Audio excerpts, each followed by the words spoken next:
आप सभी को। आइए हम मिलवाते हैं हमारे इस बार के 2024 के यूपीएससी के सिविल सर्विसेज के अचीवर्स को। आइए मिलकर स्वागत करते हैं सबसे पहले मिस हर्षिता गोयल का। स्वागत है आपका डीडी मॉर्निंग शो में। हर्षिता जी के साथ ही हमारे साथ आज स्टूडियो में मौजूद हैं आदित्य विक्रम अग्रवाल जी। आदित्य जी, आपका भी बहुत स्वागत है। आपने भी गौरवान्वित किया है न सिर्फ अपने शहर को, अपने राज्य को, बल्कि देश आप पर गर्व महसूस करता है। आपका बहुत स्वागत है मॉर्निंग शो में। जी बहुत बहुत धन्यवाद जी। इन्हीं के साथ आइए मिलकर स्वागत करते हैं मिस्टर त्रिलोक सिंह जी का। आपका भी तहे दिल से स्वागत करते हैं आज के कार्यक्रम में। धन्यवाद। साथ ही परोक्ष रूप से हमारे साथ जुड़े हैं सृजित गंगवार जी। सृजित जी, आपका भी बहुत स्वागत है डीडी मॉर्निंग शो में। जी गुड मॉर्निंग, थैंक यू। और दर्शकों, हम चर्चा की शुरुआत करें उससे पहले आप सभी को बता दें कि ये कार्यक्रम फोन इन रहेगा। अगर आपके मन में कोई संशय है, कोई क्वेरीज है, क्योंकि हम तो लेकर आए हैं देश के अलग अलग राज्यों से जो आने वाले विद्यार्थी हैं, जो अब विद्यार्थी नहीं रहे, अब वो टॉपर्स हैं, वो अचीवर्स हैं, तो उनसे अगर आप कोई मार्गदर्शन प्राप्त करना चाहते हैं, कोई क्वेरी है, प्रीलिम्स से जुड़ी हुई है, मेंस से जुड़ी हुई है, या यूपीएससी से जुड़ा कोई भी सवाल हो, आप सीधे हमारे स्टूडियो में कॉल कर सकते हैं। नंबर जरूर नोट कर लीजिए, 011 दिल्ली का एसटीडी कोड लगाइएगा। नंबर है 23097532। इस नंबर पर कॉल करके आप सीधे हमारे जो आज के पैनलिस्ट हैं, CAC 24 के टॉपर्स हैं, उनसे अपने सवाल पूछ सकते हैं। चर्चा की शुरुआत करें। अंशु जी, हर्षिता जी से आप कुछ पूछना चाह रही थी। बहुत कुछ पूछना चाहती हूँ हर्षिता जी, आपसे शुरुआत करना चाहती हूँ। और सबसे पहले यही बताइए कि कैसा आपका सफ़र रहा, कैसे आपकी जर्नी शुरू हुई, क्या वो इंस्पिरेशन मोमेंट था जिसने आपको इंस्पायर किया कि हाँ, आपको एक सिविल सर्वेंट के तौर पर बतौर देश के लिए काम करना है? तो मेरे सफ़र की शुरुआत हुई 2021 में, जब मैंने अपना चार्टर्ड अकाउंटेंसी कंप्लीट किया। उसके बाद मेरे पिताजी थे जिन्होंने मुझे इंस्पायर किया। बचपन से ही मन में ये भावना थी कि लोगों के लिए कुछ करना है, ख़ास तौर से औरतों के लिए कुछ करना है, और जो स्लम्स में जो बच्चे रहते हैं उनके लिए कुछ करना है। बट ये नहीं पता था कि सिविल सर्विसेज एक ये ज़रिया होगा जिससे ये चीज़ एक बेहतर वे में करी जा सकती है। तो मेरे पिताजी ने मुझे इंस्पायर किया, और मेरे परिवार में सभी जो मेंबर्स हैं, मेरे दादाजी हैं, वो खुद रिटायर्ड हाई कोर्ट जज थे, रह चुके हैं। सो उन्होंने भी काफ़ी इंस्पायर किया मुझे कि बेटा, वो अक्सर ये कहा करते थे कि एक जज के पास तो लोग तब आते हैं जब कुछ गलत हो गया होता है या जब उन्हें कोई चीज़ की रेमेडी चाहिए होती है, पर आप आगे आके उनके लिए पहले से काम कर सकते हैं। सो वो कहीं ना कहीं मेरे मन में था, और इसी से मैंने फिर अपनी सिविल सर्विसेज की जर्नी की शुरुआत की। मुश्किलें काफ़ी आई, कभी कभी ऐसा भी लगता था कि शायद ये मेरे लिए नहीं है। मैं भी ये मानती थी, आज मैं टॉपर बनी हूँ, बट जब मैं एक विद्यार्थी थी तब मुझे लगता था कि शायद मैं ये चीज़ नहीं कर सकती, शायद कुछ एक्स्ट्रा ऑर्डिनरी करने की ज़रूरत है। तो काफ़ी टाइम ये सेल्फ डाउट्स रहते थे मन में, बट हर कदम पे मेरे परिवार का जो सपोर्ट था वो काफ़ी स्ट्रॉन्ग था, और मेरे पिताजी उन्होंने भी हर स्टेप पे मुझे सपोर्ट किया जी। आज मेरी माताश्री मेरे साथ नहीं है, 10 वर्ष पहले ही मैंने उनको खो दिया था, बट उनके ब्लेसिंग्स आज भी मेरे साथ है। तो मैं अपने इस सक्सेस का श्रेय मेरे परिवार को ही देना चाहूँगी। जी निश्चित तौर पर हर्षिता जी, माता जी जहाँ भी होंगी वो देखकर बहुत खुश होंगी। आदित्य जी, आप पर आना चाहते हैं। यूपीएससी एस्पायरेंट कई बार थकने लगता है, हाँ जी, हारने लगता है, और उसे लगता है कि नहीं, बस अब मुझसे नहीं होगा जी। आपके साथ क्या वो ऐसा इंस्पिरेशनल सोर्स था, क्या वो ऐसा डिसाइडिंग फैक्टर था, क्या वो चिंगारी थी, वो आग थी जिसने आपको चलते रहने दिया और कहा कि नहीं, मैं करके रहूँगा? मैंने ये अपना जो सिविल सर्विसेज परीक्षा में परिणाम आया, ये मेरा 5वां अटैम्प्ट था जी। तो हाँ, ये हुआ है मेरे साथ। जब मैं दूसरा अटैम्प्ट दिया था मैंने, तो मेरा प्रीलिम्स भी क्लियर नहीं हुआ था, तो काफ़ी एक हताशा मुझे मिली थी। परंतु हमेशा मेरे माता पिता कहते थे कि हम तुम्हारे पीछे खड़े हैं, कभी भी हार नहीं माननी है, चलते रहना है आगे। इसके साथ साथ मैंने मेडिटेशन की तरफ रुख किया। मैंने मेडिटेशन रोज़ाना 15 मिनट मेडिटेशन मैं सुबह करता था नहाने के बाद, जिससे मेरा मन शांत हुआ, और इससे कभी हताशा हुई तो वो थोड़ी मैनेजेबल हो गई थी। तो इससे अंदर से जो आग थी वो चलती रही, और मैं पढ़ाई करता रहा। पढ़ाई करते रहे। त्रिलोक जी, आपसे जानना चाहूँगी, आई एम श्योर आपके लिए भी ये सफ़र आसान नहीं रहा होगा, और बहुत सारे ऐसे चैलेंजेस आए होंगे आपके इस जर्नी में, और बहुत डीमोटिवेटिंग भी आपको कहीं ना कहीं एक मोड़ पर ऐसा लगा होगा। तो आपने अपने आप को, उस सिचुएशन को कैसे कॉप अप किया? जैसा कि हर्षिता जी और आदित्य जी ने बताया कि काफ़ी जो है मुश्किल भरा ये सफ़र रहता है, मेरा भी तीसरा प्रयास था ये सीएससी में, और हर स्टेज पर एक सेल्फ डाउट भी होता है और अपने ऊपर विश्वास भी नहीं होता। तो मुझे लगता है कि कविताओं का एक सहारा जो है मैंने लिया है हमेशा मोटिवेशन के लिए। शिवमंगल सिंह सुमन की एक कविता है कि तूफानों के स्वर में कुछ बोलो, तुम अंधड़ में साहस तो लो, कभी कभी मिलता जीवन में तूफानों का प्यार, तूफानों की ओर घुमा दो नाविक निज पतवार। साथ ही साथ जो प्रत्यक्ष रूप से सेवा देने का जो मौका मिलता है सिविल सेवा में, वो भी एक प्रेरणा रही है हमेशा। मेरे पिताजी ने 28 साल जो है रक्षा में सेवा दी है, इन्फेंट्री में थे वो, तो एक वो भी हमेशा से मोटिवेशन रहा। और जो भी सेटबैक्स आए वो इन्हीं चीज़ों को याद करके मैंने डील किया उनसे। जी जी, मतलब कुल मिला के साहित्य ने आपको बहुत कहते हैं ना, साहित्य मतलब जिसमें सबका हित शामिल हो, तो उसमें आपका भी हित था कि साहित्य ने आपकी मदद की।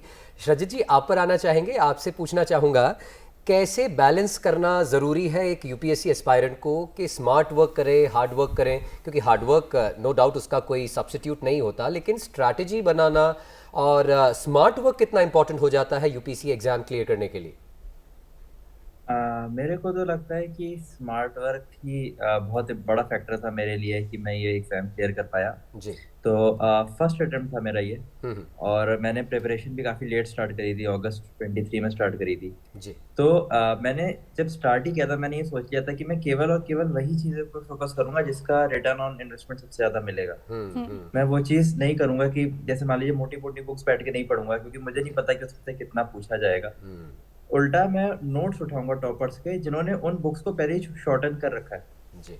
तो मैंने उनके नोट्स उठाए, उनको पढ़ा, अपने ऑप्शनल के लिए भी सेम किया कि बहुत बड़ी बड़ी बुक्स नहीं पढ़ी, बल्कि टॉपर्स के नोट्स को फॉलो किया, ताकि जो सबसे क्रिस्प में मुझे चीज़ें मिल सके जो कि फाइनल में एग्जाम में यूज़ कर पाऊँ, उस पर मैंने लगातार फोकस किया, उसी को रिवाइज किया 5 बार 10 बार 20 बार, पता नहीं कितनी बार, पर उसको रिवाइज करते करते फिर इवेंचुअली उसी को आंसर कॉपीज में या फिर प्रीलिम्स में उसको यूज किया, या इंटरव्यू में भी उन्हीं इंफॉर्मेशन को यूज किया। तो मुझे लगता है कि बहुत ही छोटा जो मेरा सोर्स था वो था कि मैंने बहुत बुक्स नहीं पढ़ी, तो मुझे लगता है वो स्मार्ट वर्क काफी काम कर गया जी। थोड़ा कम हार्ड वर्क के साथ। तो मयंक देखिए, हर किसी की स्ट्रैटेजी अलग है, तो हर्षिता आपसे मैं जानना चाहूँगी 3 मेन ऐसे स्ट्रैटेजीज जिन्होंने आपके ऊपर काम किया।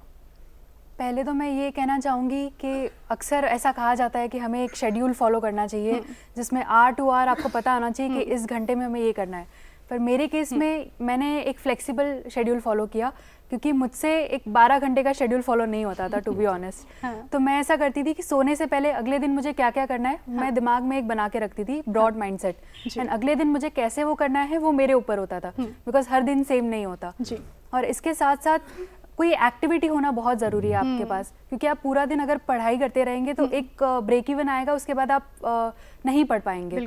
तो एक एक्टिविटी जिससे, जैसे कि आदित्य जी ने बताया कि मेडिटेशन है या साहित्य है, तो मेरे लिए वो पेंटिंग हुआ करती थी, या दोस्तों से बातचीत करना, या मेरे पिताश्री से बात करना। तो ये एक्टिविटीज़ थी जिससे मुझे हेल्प होती थी। एंड तीसरी चीज़ मैं बताना चाहूँगी कि जो प्रीवियस ईयर क्वेश्चंस होते हैं यूपीएससी में पूछे हुए, वो एक खजाने की तरह काम करते हैं, चाहे वो प्रीलिम्स हो गया या मेंस हो गया, क्योंकि वो क्वेश्चंस ऑलरेडी पूछे हुए हैं और उससे हमें आइडिया आएगा कि किस तरह के क्वेश्चंस हम एक्सपेक्ट कर सकते हैं आने वाले पेपर्स में। बिल्कुल।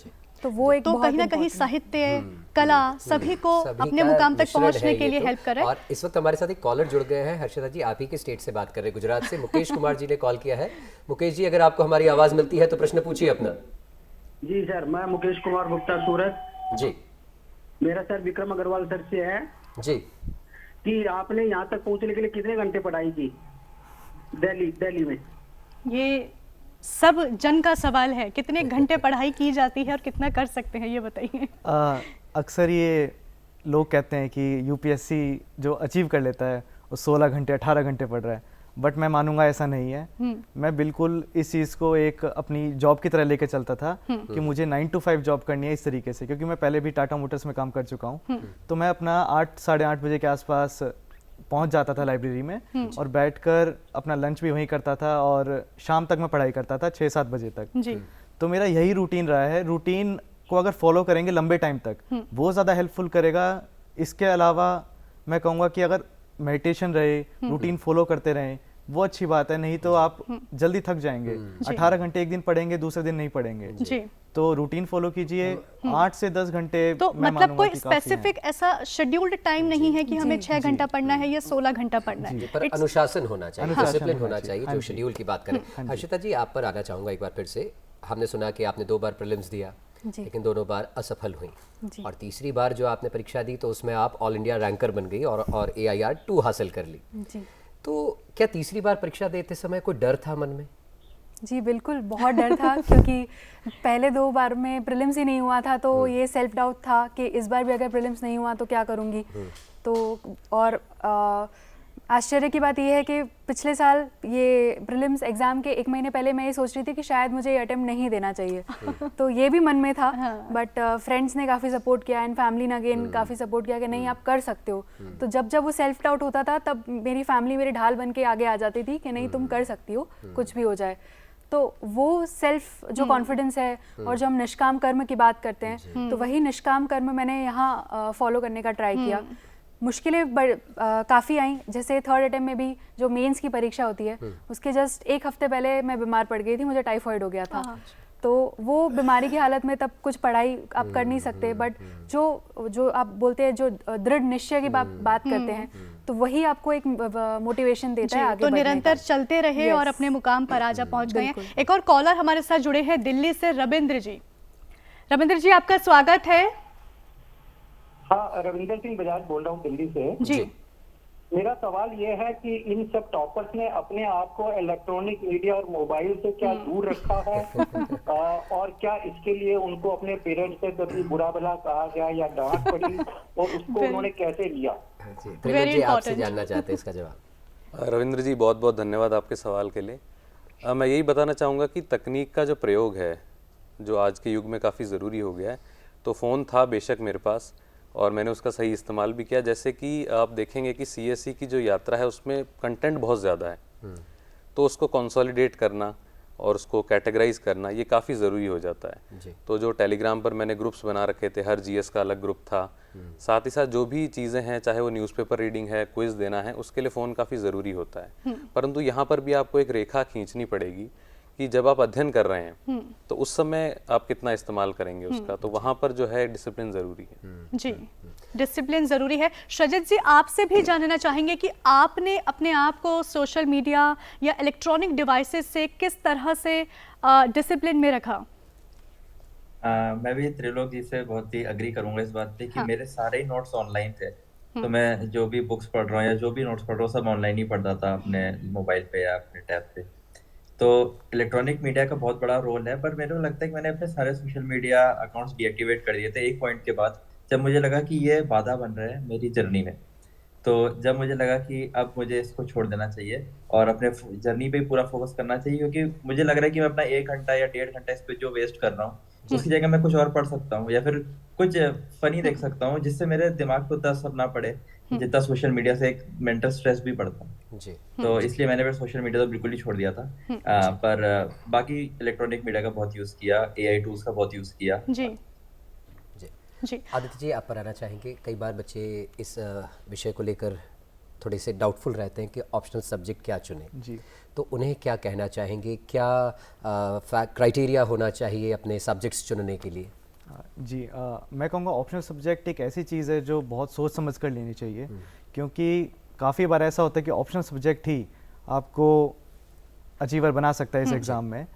तो सबसे पहले आप ये देखिए कि जितना भी लिस्ट दिया है UPSC ने, उसमें कौन सा सब्जेक्ट ऐसा है जो आपको सबसे अच्छा लग रहा है या फिर आपको जिसमें कंफर्टेबल फील हो रहा है। ये आप ऐसे कर सकते हैं कि आप पिछले वर्ष जो पूछे हुए क्वेश्चंस हैं हर एक ऑप्शन सब्जेक्ट में, उनके पेपर निकाल के उनको पढ़ सकते हैं या फिर उसका सिलेबस देख सकते हैं। तो वो एक क्राइटेरिया रह सकता है। जैसे मेरा ऑप्शनल चुनने का काफ़ी एक लंबा टाइम रहा है। मैंने पहले मैकेनिकल इंजीनियरिंग में जैसे मैंने ग्रेजुएशन किया है, मैंने वो पहले चुना। मैंने उसको 1 या 2 महीने पढ़ के देखा, तो मुझे लगा कि नहीं, मैकेनिकल से नहीं हो पाएगा। फिर मैंने मैथमेटिक्स उठाया, उसको 1 महीने पढ़ा, वो भी मुझे लगा कि नहीं, मैथमेटिक्स भी थोड़ा मुझे मुश्किल लग रहा है तो नहीं हो पाएगा। उसके बाद मैंने फिर एंथ्रोपोलॉजी उठाया, क्योंकि एंथ्रोपोलॉजी थोड़ा इंटरेस्टिंग लग रहा था, मानव ज्ञान इसमें होता है। तो फिर मैंने वो पढ़ना स्टार्ट किया, उसी से मैंने अपने सारे अटेम्प्ट्स दिए, धीरे धीरे पढ़ाई करता रहा और आज सक्सेस मिली है मुझे। क्या बात है। एक और कॉलर हमारे साथ जुड़े हैं झारखंड से, जगन्नाथ जी। जगन्नाथ जी, आप तक अगर आवाज़ पहुंचती है तो अपना सवाल पूछें। जी मैम। जी धन्यवाद मैम।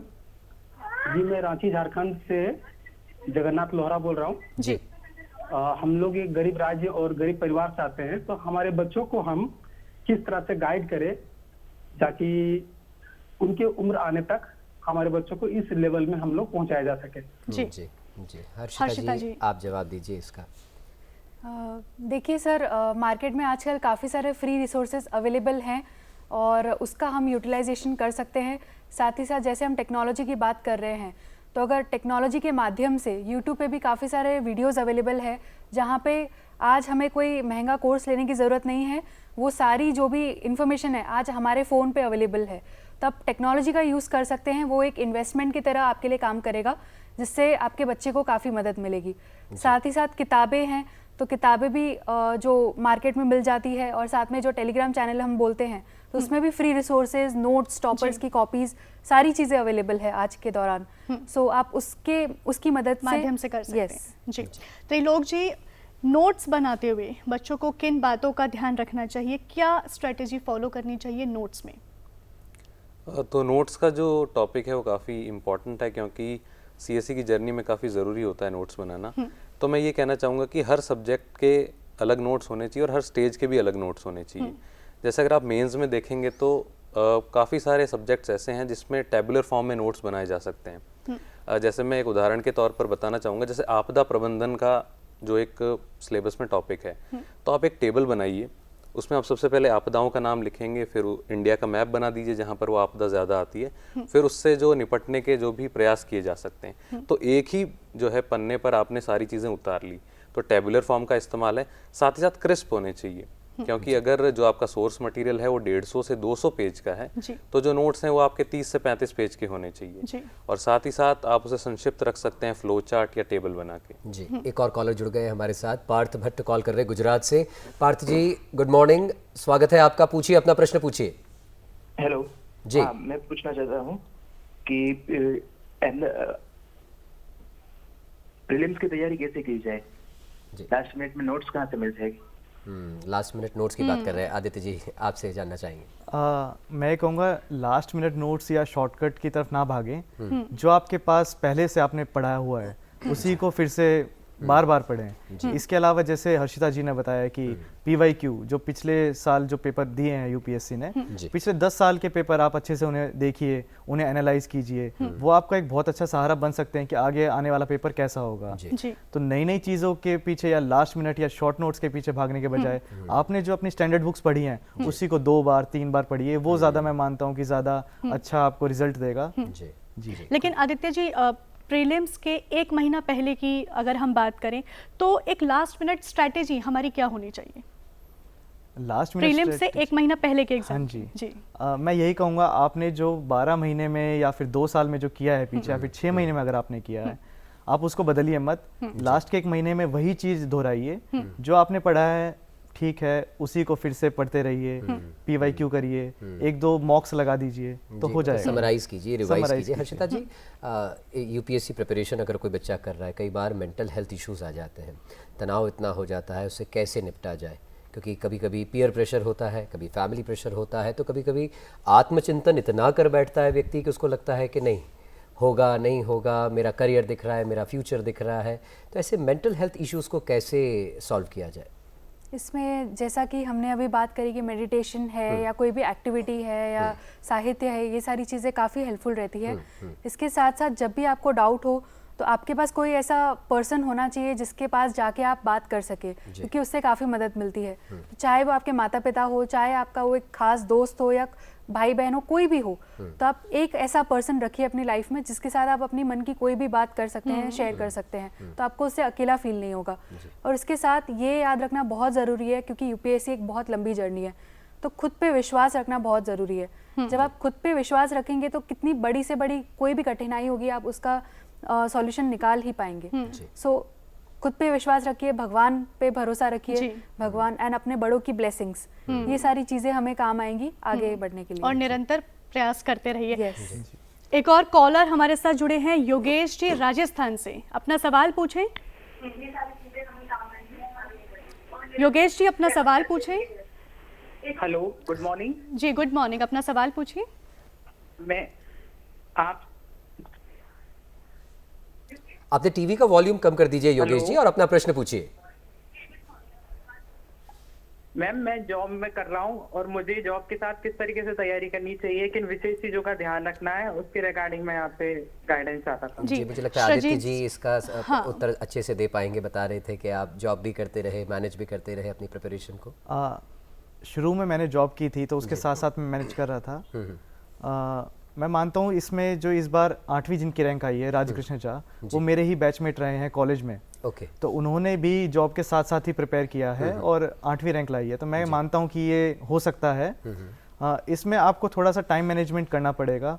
अगर आप शाम को जैसे वापस आ रहे हैं जॉब से तो थोड़ा सा रेस्ट करके आप पढ़ सकते हैं, या फिर आपका जैसे शनिवार या रविवार अगर आपकी छुट्टी हो रही है तो उसमें पढ़ सकते हैं।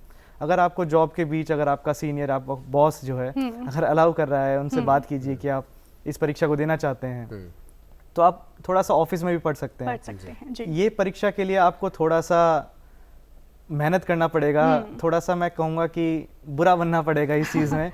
बिल्कुल। और निरंतर अपने बॉस या अपने सीनियर्स इनसे बातें करते रहनी पड़ेगी कि मुझे तैयारी करनी है। बिल्कुल। और मैं मानता हूँ कि ये सब सपोर्टिव होते हैं अगर अच्छे से बात की जाए तो, और ये हो सकता है। बिल्कुल। सृजित जी, आपसे पूछना चाहेंगे, आप जब यूपीएससी की तैयारी कर रहे थे तो क्या आपके पास में आपने सोचा था कि इन केस अगर ये अचीव नहीं हो पाया तो कुछ प्लान बी आपके ऑप्शन में था? जी, मैंने इंजीनियरिंग करी है और मैंने जॉब भी करी है, और मैंने प्रीलिम्स अपना लगभग जॉब के साथ ही दिया था जी। उसके बाद जॉब छोड़ी थी। तो मेरे दिमाग में हमेशा ये था कि मैं बैक जा सकता हूँ अपनी जॉब में। मैंने अपने मैनेजर से जब छोड़ा था, उनसे भी काफ़ी अच्छे नोट पे छोड़ा था। उन्होंने भी कहा था कि आपको कभी भी दिक्कत हो तो आप मुझे रीच आउट करें, मैं वापस आपको हायर करना चाहूँगा। तो एक वो मेंटल सेटिस्फेक्शन था कि मैं अगर नहीं भी निकल पाता हूँ 3 साल बाद, 4 साल बाद, हमेशा मैं अपने इंडस्ट्री में वापस जा सकता हूँ और जॉब वापस ले सकता हूँ। तो आई थिंक ये वो प्लान बी की वजह से कॉन्फिडेंस आया कि ठीक है, कोई बात नहीं, अगर नहीं निकलता तो मैं फिर से वापस जा सकता हूँ। मेरे पास अंत नहीं है किसी चीज़ का, मुझे बहुत सोचना नहीं पड़ेगा, रास्ते खुले हैं मेरे लिए। तो आई थिंक वो प्लान बी का बहुत फायदा मिलता है। जी। त्रिलोक जी, आप पर आना चाहेंगे। एक अधिकारी, एक आईएएस ऑफिसर, एक सिविल सर्वेंट, क्या गुण होने ही चाहिए उसमें आपके अनुसार? क्योंकि आप लोग अब राष्ट्र सेवा के लिए अब आपको अपने आप को झकझोर देना है, तो ऐसे में क्या वो विशेष गुण है जो एक सिविल सर्वेंट में होना चाहिए जो आप मानते हैं? सबसे पहला मैं यही कहना चाहूँगा कि जो जनमानस में उस समय दिक्कतें चल रही है वो नब्ज़ पकड़ना आपको आना चाहिए। जी।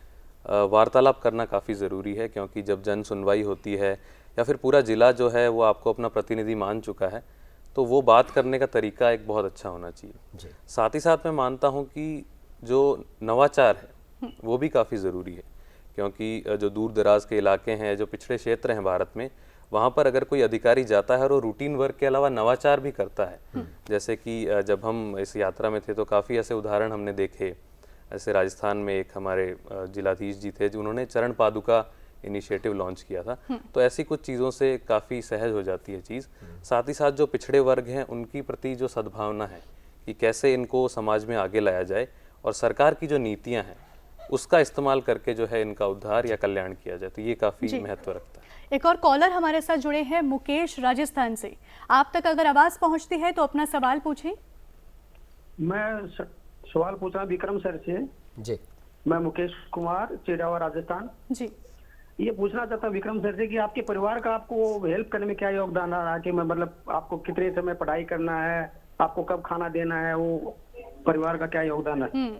Family support. जी, मैं ये मानता हूँ फैमिली सपोर्ट काफ़ी ज़रूरत है इस परीक्षा में, क्योंकि काफ़ी ऐसे पल आते हैं जब आप हताश हो जाते हैं, आपको निराशा होती है, तब फैमिली ही एक ऐसी साथी है जो आपके साथ हमेशा रहती है। आपके हो सकता है कुछ मित्र आपके जो आप अच्छे मानते थे वो दूर हो जाएं, या फिर आपके पड़ोसी आपसे दूर हो जाएं।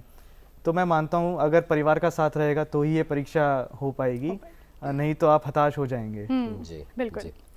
सृजित जी, आपसे भी जानना चाहेंगे कि आपकी जर्नी के दौरान फैमिली, फ्रेंड्स, सोसाइटी कितना सपोर्ट मिला?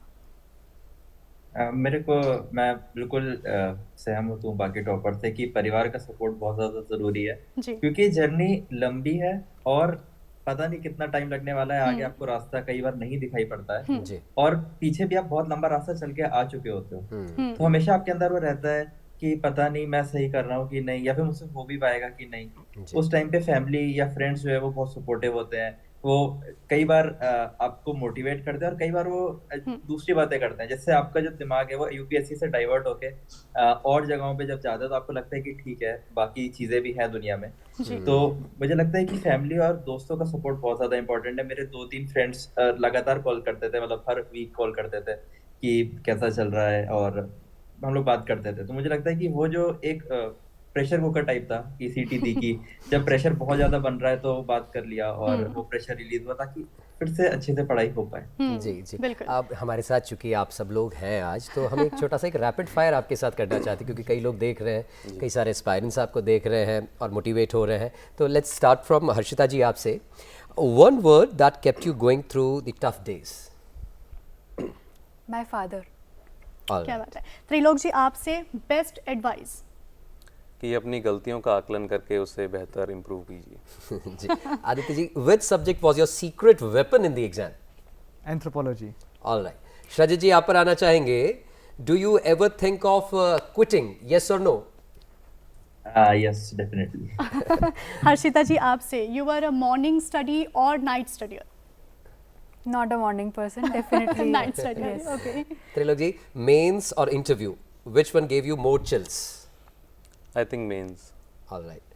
Next, Aditya ji, one myth about UPSC preparation you want to bust right now. That it requires 16 to 18 hours of study. 16-18 घंटे पढ़ना है। Yeah. श्रजित जी आपसे पूछना चाहूंगी, one word UPSC journey. Interesting. Harshita ji, weirdest study habit that actually worked. Active recalling and talking to myself. जो भी concepts थे मैं खुद को समझाया करती थी। हाँ, त्रिलोक जी आपसे toughest phase of your UPSC journey. I think prelims. The book or resource you think is totally overrated? ऐसे बहुत हैं एक्चुअली, मार्केट में आपको बहुत ज़्यादा मिलेंगे। एक का मैं नाम नहीं ले पाऊंगा। ओके, श्रजित जी आपसे जानना चाहेंगे, अगर यूपीएससी नहीं तो क्या? यूपीएससी नहीं तो कोई और सोशल वर्क एनजीओ ज्वाइन कर सकते हैं अपने पार्ट टाइम में, ताकि आप देश को वापस अपनी सेवा दे सकें। जी जी। इसी से एक बात निकल कर आती है, हर्षिता जी आपसे जानना चाहेंगे कि मैं लोगों को चर्चा लगता की शुरुआत हम लोग करेंगे, लेकिन एक और कॉलर हमारे साथ जुड़े हैं, पार्थ जी। पार्थ जी अपना सवाल पूछें। हेलो जी, अपना सवाल पूछें।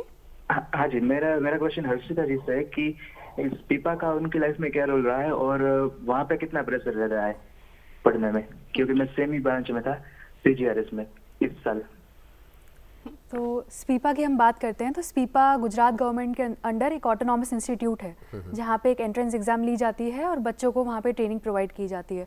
तो स्पीपा का एक बहुत बड़ा रोल था मेरी जर्नी में, क्योंकि मुझे दिल्ली जाने की ज़रूरत नहीं पड़ी थी। वहीं गुजरात में ही मुझे एक मिनी दिल्ली जैसा इकोसिस्टम मिल गया था, जहाँ पे सारे जो यूपीएससी के जो विद्यार्थी हैं वहाँ पे पढ़ाई करते थे, तो एक पीयर ग्रुप जैसा बन गया था। तो जो डिस्कशंस होते हैं या कभी हमें लगता है कि हम अपनी तरह से सही तैयारी कर रहे हैं, लेकिन जब दूसरों से बात करते हैं तब रियलाइज़ होता है कि नहीं, इस वे में करी जा सकती है। तो वो वहाँ आने के बाद मुझे रियलाइज़ हुआ, क्योंकि पहले 2 अटेम्प्ट्स में मेरा जब प्रीलिम्स नहीं हुआ था और तीसरे अटेम्प्ट में मैं स्पीपा में ही रह के मैंने प्रिपेयर किया था लाइब्रेरी में, तो शायद उसका भी एक रोल है जिसकी वजह से मेरा आज क्लियर हो पाया है। तो डेफिनेटली आपका इकोसिस्टम जो स्पीपा प्रोवाइड करता है, जो प्लेटफॉर्म है, जो इंफ्रास्ट्रक्चर है, एंड वहाँ पे जो रेसिडेंशियल फैसिलिटीज जो प्रोवाइड करता है। तो ये लोग जी आपसे जानना चाहूँगी कि प्रिपरेशन के दौरान आपकी जो जर्नी रही है उसमें ज़रूर कोई ना कोई ऐसा इंसिडेंट होगा जो आज आपके लिए एक यादगार पल बन गया होगा। मैं चाहूँगी आप वो हमसे साझा करें। तो इसके बारे में तो मैं यही कहना चाहूँगा कि जब मेरा पहला प्रीलिम्स नहीं हुआ था और उसके बाद दूसरे प्रयास में जो है मेंस नहीं हो पाया था मेरा, तो फिर मैंने आरएस की तरफ जो है शिफ्ट कर दिया था। और आरएस जो मेंस है और जो मेरा यूपीएससी मेंस था उसमें केवल 48 से 50 दिन का ही डिफरेंस था, तो उसमें काफ़ी चैलेंजिंग हो गया था मेरे लिए। तो वो जो प्रिपरेशन स्टेज था, आई थिंक वो सबसे इंटरेस्टिंग फेज रहा मेरी जर्नी का। जी जी। हर्षिता जी, राष्ट्र सेवा के तो कई अलग अलग माध्यम हो सकते हैं, कुछ ऐसे भी लोग हो सकता है देख रहे हों अब जिनके अटेम्प्ट्स लैप्स हो गए हैं, अब वो आगे सिविल सर्विसेज एग्ज़ाम अटेम्प्ट नहीं दे पाएंगे, उन्हें क्या कहना चाहेंगे कि राष्ट्र सेवक बनना है तो सिर्फ क्या एक IAS अधिकारी बनकर ही राष्ट्र सेवा की जा सकती है या क्या और अन्य तरीके हो सकते हैं? बिल्कुल नहीं, देखिए IAS बनना तो एक माध्यम है, पर काफ़ी सारे वेज है जिससे आप देश के लिए जो करना चाहते हैं वो कर सकते हैं। अगर मैं UPSC में नहीं आती और जैसे मैंने बताया कि मैंने CA किया हुआ है, तो उसके थ्रू भी मैं देश के लिए कंट्रीब्यूट करती ही। सो हर एक प्रोफेशन, चाहे वो CA है, डॉक्टर है, चाहे वो कोई भी प्रोफेशन है, वो उतना ही इम्पॉर्टेंट है देश की सेवा के लिए। आज हमारी जो महिलाएं हैं जो सेल्फ हेल्प ग्रुप्स में काम करती हैं, वो भी उतना ही योगदान दे रही है, इससे कहीं ज़्यादा दे रही है, क्योंकि वो रूरल अपलिफ्टमेंट में हेल्प कर रही हैं। तो IAS बनना ही ज़रूरी नहीं है, आप कोई भी वे से कर सकते हैं, बस एक वो सेवा भावना आपके मन में होनी चाहिए। बिल्कुल। एक और कॉलर हमारे साथ जुड़े हैं बिहार से, धर्मराज जी। धर्मराज जी, अपना सवाल पूछें। कोई बात नहीं है, शायद किसी इनका सवाल हमारे पास में आया है। सवाल ये है कि 12 साल की उनकी बच्ची है, तो उसको तैयारी कैसे करवाया जा सकता है? आदित्य जी। मैं पहले ये कहूँगा कि 12 साल की अगर बच्ची है तो अभी से उसके दिमाग में ना डालें कि IAS IPS या फिर ये परीक्षा के लिए जाना है। जैसे हर्षिता जी ने बताया कि देश सेवा के लिए सिर्फ IAS ही एक माध्यम नहीं है, बहुत सारे माध्यम हैं। जैसे आप हैं, एंकर हैं, ये न्यूज़ दर्शकों तक पहुंचा रहे हैं, जर्नलिस्ट हैं जो कैमरा के पीछे काम कर रहे हैं, कोई CA है, डॉक्टर है, इलाज कर रहे हैं। तो अगर आपको अपनी बच्ची को कहीं भी लेकर जाना है तो उसको ये कहिए कि एक अच्छा व्यक्ति बने, पढ़ाई करते रहें और फिर जो उन्हें अच्छा लग रहा है उस तरफ वो जाएं और उससे पब्लिक सर्विस करें। जी, चलते चलते आप सभी से क्लोजिंग रिमार्क्स चाहेंगे। रजत जी, शुरुआत आपसे करते हैं। क्या कहना चाहेंगे उन तमाम विद्यार्थियों को जो UPSC की तैयारी कर रहे हैं, उनके अटेम्प्ट आने वाला है, प्रीलिम की परीक्षा आने वाली है, आपकी तरफ से? मेरी तरफ से एक एडवाइस यही रहेगी कि आप को अभी रास्ता नहीं दिख रहा होगा, आपको नहीं समझ में आ रहा होगा कि आपका होना है कि नहीं होना है, आप उस पर फोकस ही मत करिए, अपना काम करें। आपका काम है पढ़ाई करना, अपने नोट्स को बार बार रिवाइज करना और मॉक टेस्ट देना। ये 2-3 बेसिक चीजें, PYQ सॉल्व करना, उनको एनालाइज करना। आपको बहुत कुछ इधर उधर भागने की जरूरत नहीं है, ये थोड़ी सी चीजें करें और सफलता आपके पास। जी, त्रिलोक जी, चलते चलते आप युवाओं के लिए क्या संदेश देना चाहेंगे? मैं युवाओं को यही कहना चाहूँगा कि निरंतर प्रयास बहुत ज़रूरी है। साथ ही साथ जो भी टॉपर्स ने जो रास्ता अपनाया है, उसके साथ साथ आप अपना भी एक पथ बना सकते हैं। मतलब हर चीज़ आपको उन्हीं का नहीं देख के करना है, कुछ चीज़ें आप अच्छी सीख सकते हैं और एक अपना पथ भी जो है आगे चलकर आप बना सकते हैं। जी, हर्षिता जी, क्लोजिंग रिमार्क्स। जी, मैं ये कहना चाहूँगी कि UPSC को अपनी ज़िंदगी मत बना लीजिए, क्योंकि UPSC जस्ट एक आपकी लाइफ का पार्ट है। इसके साथ भी बहुत चीज़ें हैं लाइफ में, तो आप बिल्कुल मेहनत करिए, प्रयास करिए। लेकिन अगर किसी कारण नहीं हो पा रहा है या लग रहा है कि बहुत प्रेशर है या मैं ये नहीं कर पाऊँगा, तो आप सोचिए, विचारिए कि आपको क्या करना चाहिए। और अपने फैमिली को हमेशा साथ में लेके चलिए, बिकॉज वही आपका जो अनकंडीशनल लव की हम बात करते हैं, आपकी फैमिली ही आपको प्रोवाइड कर सकती है। तो अपने फैमिली को हमेशा अपने साथ रखिए। आदित्य जी, क्या कहना चाहेंगे आप चलते चलते युवाओं को, दर्शकों को, एस्पायरेंट्स को? मैं यही कहना चाहूँगा कि देश सेवा करिए और मन शांत करिए। मन शांति के लिए मेडिटेशन डेली करते रहिए, आपको अपने आप अपना रास्ता दिख जाएगा। और बड़े बुजुर्गों के साथ रहिए, वो आपको बहुत कुछ सिखा पाएंगे। बिल्कुल, क्या बात है। आप सभी अचीवर्स का, आप आज के कार्यक्रम में जुड़े सभी जो एस्पिरेंट्स हैं आने वाले, उन सबका मार्गदर्शन किया, उसके लिए बहुत बहुत धन्यवाद। Thank you.